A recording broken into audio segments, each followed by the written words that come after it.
Some people say, I've got too much acid. I say, how do you know? They say, well, it keeps coming up. Well, the problem's not the acid. The problem's a little gate. Now, this little gate here is called the cardiac sphincter because of its relationship to the heart. And it's a muscle. And basically it looks like this. There's the muscle. And when it's relaxed, it's closed. And when it tightens, it opens. And it tightens when you're eating food to allow the food in there. Now, if when the food's in there, it's opening, there's a malfunction. Why would there be a malfunction? If someone's really stressed out and all their muscles are tightening, can you see that? Little muscle will open. But one of the main reasons is that people are eating late at night.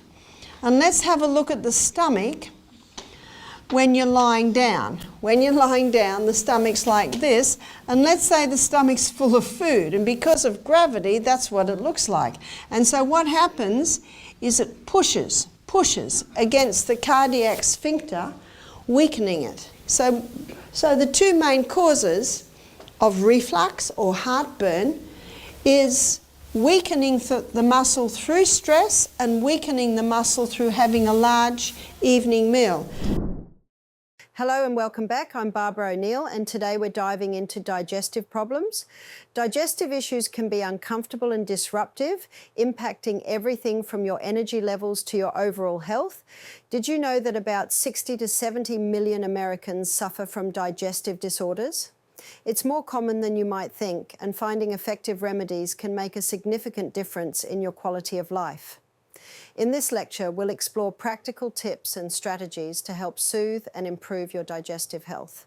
From dietary changes to lifestyle adjustments, I'll share research-backed advice to help you feel your best. Stay tuned to discover how you can take control of your digestive health and enjoy a more comfortable life.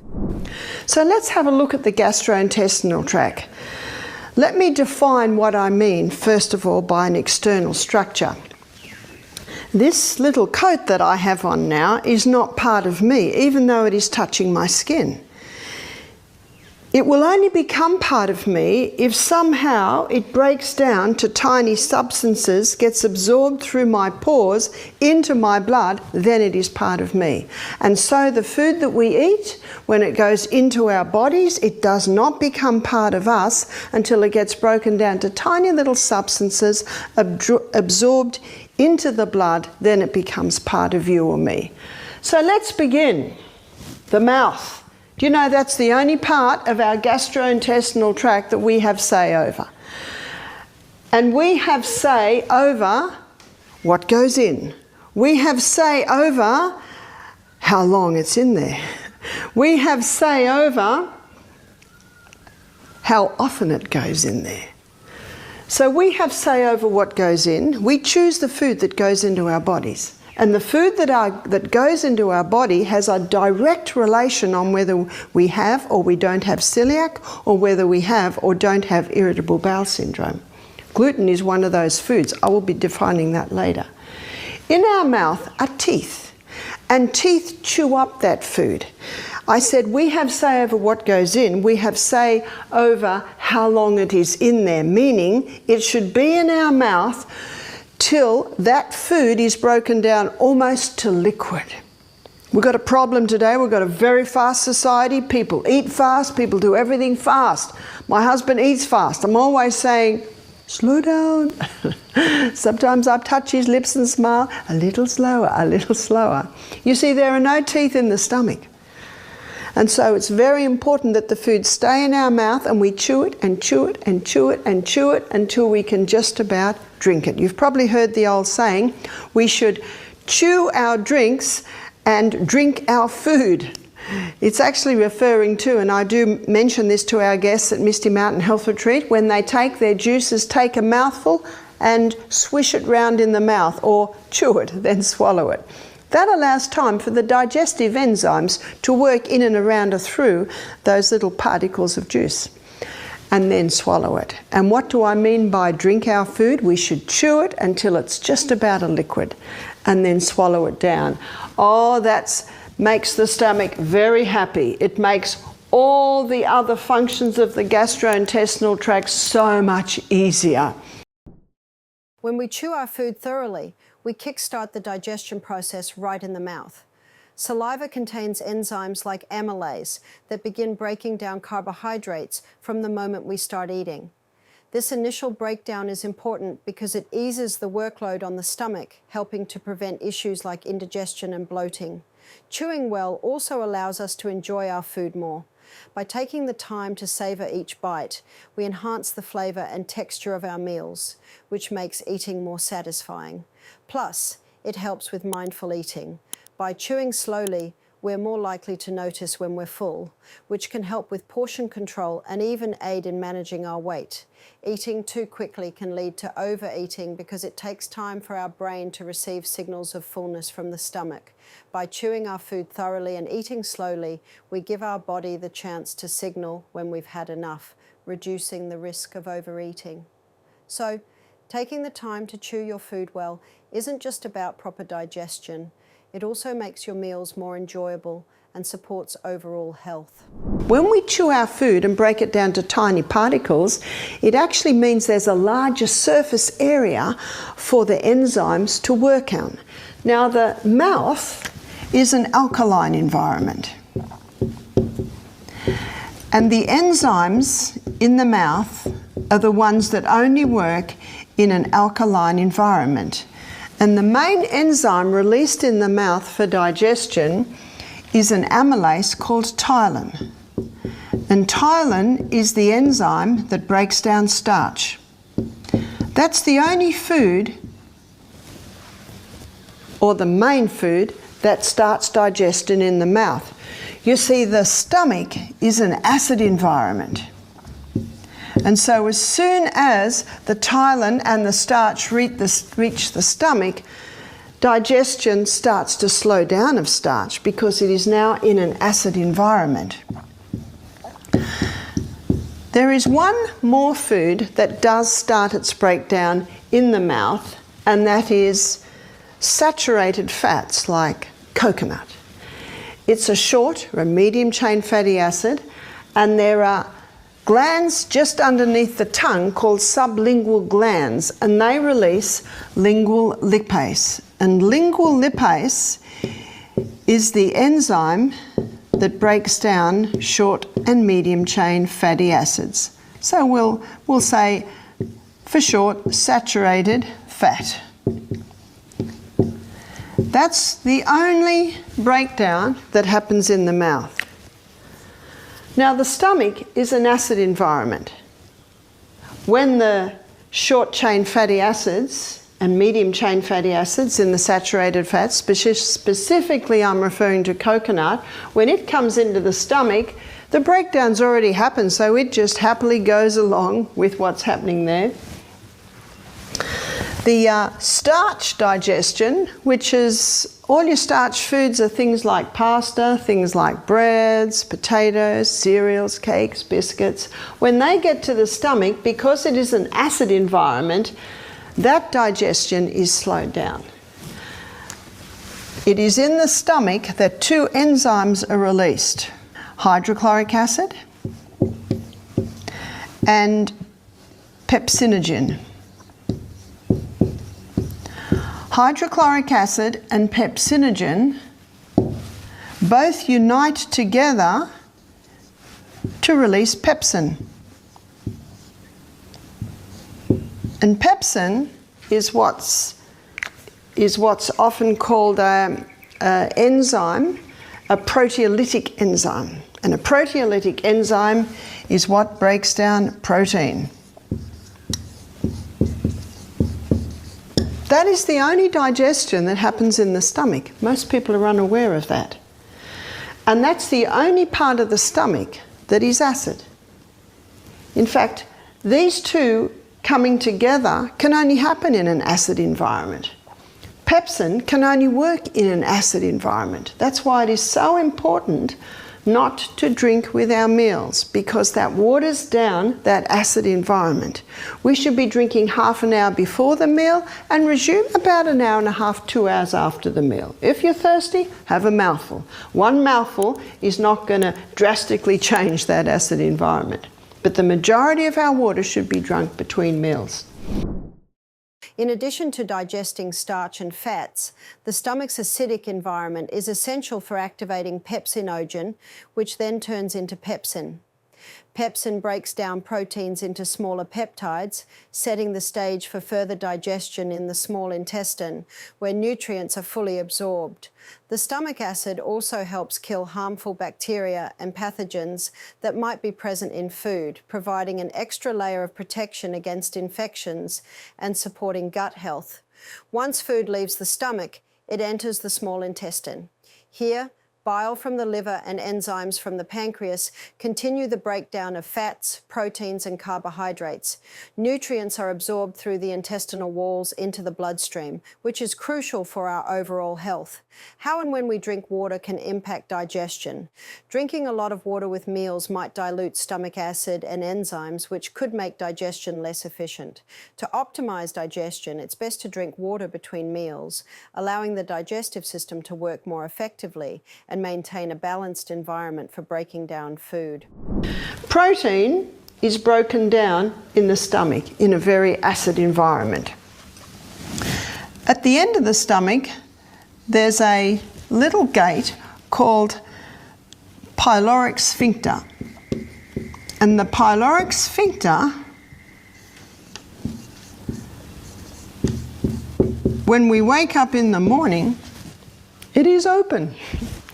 That's why the best thing to do in the morning is drink a glass of water, and the water will be a little bit absorbed here, but it'll come down here, and it's a lovely stimulant for starting the action of the intestines, the large and the small. But when you smell food, when your brain knows breakfast is coming, then pyloric sphincter shuts. All of these enzymes here are started to be released to create the proteolytic enzyme, which breaks down the protein. Everything's ready. Another reason why food should stay in the mouth a little longer is that it gives a message to the brain, oh, we've got a bit of starch here, oh, we've got a bit of fat here, there's a bit of protein come in, brain says thanks. And it gives a message to all the organs further down to get ready for the food that is coming. So everything is ready, because the main function of this incredibly complex external structure is to break our food down right to the right state so it can go into our blood and then travel all through our body to the cell, which is why we see, why we hear, why our heart beats, why our whole body moves, why our brain thinks. So this whole system is designed just to get those tiny structures to feed every cell. As the protein gets broken down, pyloric sphincter begins to open little by little by little. Digestion in the stomach takes approximately 3 to 4 hours. By the time 4 hours is up, usually the stomach is empty. And then the body loves a rest. Specifically, the stomach loves a rest of 1 hour. In that 1 hour rest, it allows all the digestive enzymes to be replaced. The lining of the gut basically looks like this. The lining of the stomach looks like this, and there are glands all surrounding those big folds. 2/3 of those glands, the top 2/3, release mucus. And that mucus is important to protect the lining of the stomach from this proteolytic enzyme pepsin, which could start to break down our stomach wall. So we've got this thick mucosa lining. Down here, these digestive glands here, they are ones that are releasing the hydrochloric acid, the pepsinogen. They also release the intrinsic factor, which is required way down here at the bottom part of the small intestine for the absorption of vitamin B. So the proper handling of the stomach is vital so that all of these enzymes are replaced as they need to be replaced. If someone says to me, I've got a very acid stomach, I say, how do you know? They say to me, I can feel it. That doesn't mean you've got too much acid. That means your lining of the stomach is too thin and little holes can start to be eaten into that lining. Why would it be too thin? Well, mucus is 99% water. The main cause of too thin a lining in the stomach is dehydration. Dehydration is a major concern because it affects the stomach's ability to produce mucus. Mucus is essential for protecting the stomach lining from its own acids and digestive enzymes.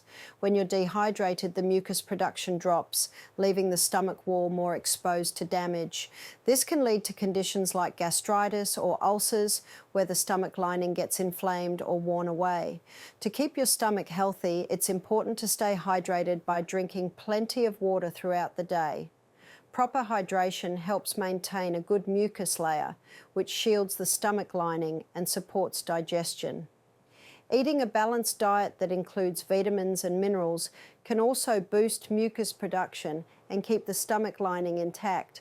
Foods rich in antioxidants and omega-3 fatty acids can help reduce inflammation and support healing. Besides hydration and nutrition, maintaining regular eating habits and avoiding excessive caffeine, alcohol, and spicy foods can further protect your stomach. These simple steps can help keep your digestive system in good shape and prevent issues related to a damaged stomach lining.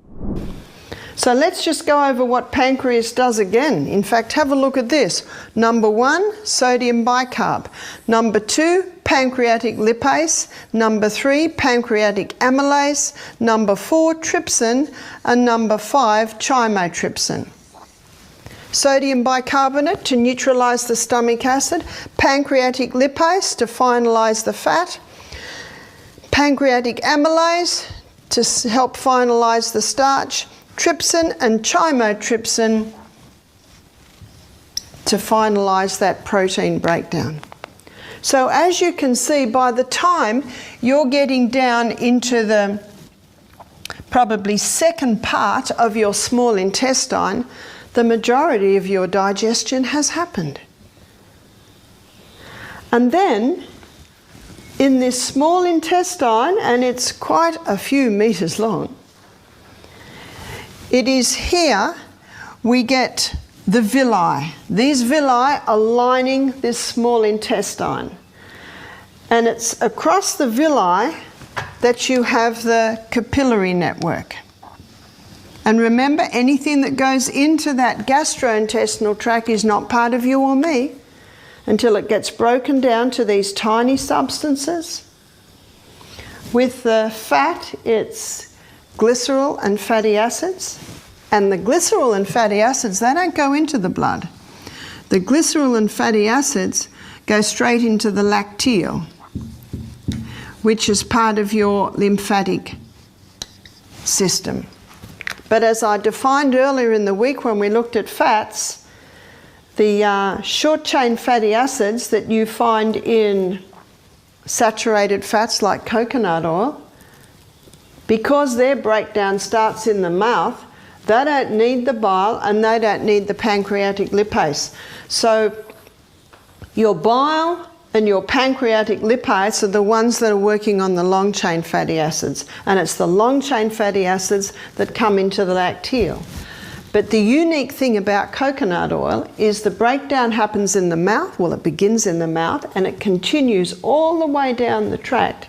And then it gets taken into the blood. The long-chain fatty acids, that doesn't happen to.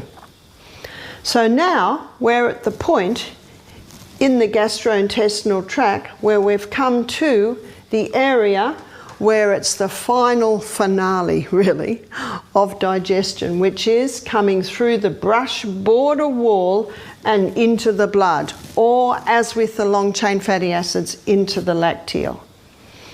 Now, you'll notice that I have drawn a thick layer, and I've drawn it in green because it is like a jungle or a turf. One writer called it a jungle, another one called it a turf. And that thick turf is made up of Lactobacillus acidophilus and bifidus bacterium. Lactobacillus acidophilus and bifidus bacterium, some people say, can you speak English please? That's the name of our healthy or friendly bacteria, and they are the two permanent one, and all the others, you've probably read of many others, they actually are made from those two permanent ones. They line this gastrointestinal tract, and they are responsible for three main functions. One is breakdown. They are responsible for the final touch, so to speak, the final touch of breakdown. They are responsible for the absorption through and into the blood, but they are also responsible for protection. There's your border protection. Pretty important, aren't they? Every part of this gastrointestinal tract is vital. Besides their roles in digestion, Lactobacillus acidophilus and bifidobacterium are vital for keeping your gut healthy. They help balance the good and bad bacteria in your digestive system. When the balance is right, it's harder for harmful bacteria to take over, which means you're less likely to face infections or digestive problems. These friendly bacteria also help produce some vitamins and fatty acids that your body needs. Plus, they play a key part in supporting your immune system. The gut is closely linked to your immune system, so a healthy balance of gut bacteria can help keep you from getting sick. To keep these beneficial bacteria thriving, it's important to eat a diet that supports them. Foods like yogurt, kefir, sauerkraut, and fiber-rich fruits and vegetables are great for this. They provide the nutrients that these good bacteria need to stay strong and active. Did you know that our immune system is established in our gut? The gut's a very important part of the body. Not often discussed, actually rarely discussed, until you come to Misty Mountain Health Retreat. People say, I'm talking about things I never talked about. What happens if a baby's born via caesarean section? Do you know they're showing now that babies born via caesarean section, their gut starts to build up with skin flora, not gut flora. And skin flora is fantastic for skin, but it actually doesn't work properly in the gut. And what if the baby's not breastfed? And what if the nurse walks past the baby with a sniffle? That baby catches it like that. Mothers should be told if they give birth to via caesarean section, they should paint the nipple every morning with a little probiotic. Probiotic means for life. It's Lactobacillus acidophilus bifidus bacterium powder, just a little on the nipple. And if the mother cannot breastfeed, then the best milk really is goat's milk, because the size of a goat, very similar to the size of a human. You look at a cow, they're as big as their mother within 1 year. And cows aren't very intelligent and they get very big and fat. So if you want a baby that's not very intelligent and gets big and fat early, give the baby cow's milk. Cow's milk's perfect milk for baby calves, full stop. That's about it. I can't think of any other reason. What happens if the mother has a compromised gut flora? Then the baby will be born with a compromised gut flora. The breast milk would contain compromised flora to give to that baby. What would compromise that gut flora? Antibiotics wipe out the gut flora. It was only 2 nights ago it had on the news. In fact, there was a section on the 7:30 report about this little boy who had nearly died. He was just given antibiotic after antibiotic after antibiotic for ear problems. But as I'll show you later, what we have to look at is why are the ear problems there, and there are certain foods that can create that. They nearly lost that little boy. That little boy at the age of 7 had literally become immune to antibiotics. Did you know that Australia has the highest user of antibiotics in the world today? That's what it said on the 7:30 report. Doctors have been asked to please reduce the antibiotics. We're going to go back to the old ways. Instead, when we get a cold, instead of going to the doctor for an antibiotic, even if we're coughing up yellow, we should have lemon and honey drinks. We should put our feet in hot water. We should go to bed for a day. We should exercise. We should eat lightly, if at all. We should have some hot and cold showers, go to the gym, have a steam bath, go into the cold. These are all the old remedies that boost your immune system. The body can heal itself. There was a newspaper article that said 100 people had the flu. 50 took antibiotics, 50 didn't, and they all got better. Did everyone hear that? Most people don't wait long enough, or they're not actually giving the body the right conditions so that it can heal. Antibiotics. I'm not against antibiotics. The human gut can cope with about 2 courses in a lifetime. Did you hear that? About 2 courses in a lifetime. It's the overuse. Contraceptive pill. There are alternatives to the contraceptive pill. Statin drugs. In another of my lecture I showed you that cholesterol is not the problem and we need to be cautious not to get cholesterol too low. Many drugs kill off the gut flora. And then as the gut flora is being killed off, the person has a high sugar diet, having alcohol every night. And as I'll look in a minute, the high sugar starch in wheat feeding the yeasts in the gut so that they get out of control. Now this gut flora plays another role other than breakdown, absorption and protection. They also play a role of nourishment. Who do they nourish? They nourish the cells that line this gastrointestinal tract. And they're remade every 3 to 5 days. So the cell is born down here in the valley. It takes 3 to 5 days for that cell to move up, and then it's taken away. We'll put wings on it. Flies away to the graveyard. It's dead now. Those cells, as they move up, are nourished by this gut flora. So when there is no gut flora, the cells are not nourished and they are unable to play their role. Thank you for watching. I hope you found these tips on remedying digestive problems helpful and informative. Managing digestive health can make a big difference in your comfort and overall well-being. If you enjoyed this video, please give it a thumbs up and subscribe for more practical health advice. If you have any questions or personal experiences to share, drop a comment below. I'd love to hear from you.